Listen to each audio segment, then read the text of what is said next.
ప్రకాశం జిల్లా పెద్దదోర్నాల మండలంలోని వైచెర్లోపల్లి గ్రామ సమీపంలోని మోడల్ స్కూల్ వద్ద అటవీ ప్రాంతంలో దోర్నాల ఎస్ఐ మహేష్ ఆధ్వర్యంలో నాటుసారా బట్టీలపై సోమవారం దాడులు నిర్వహించారు.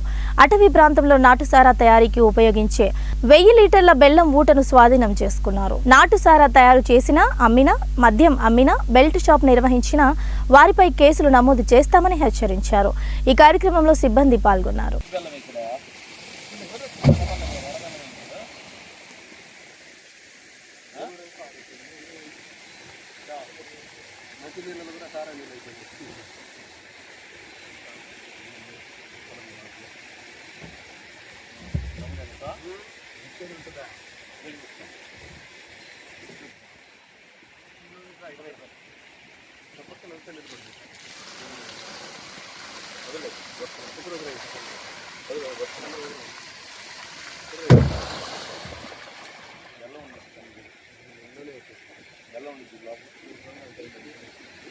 మూడు రోజులు 4 రోజులు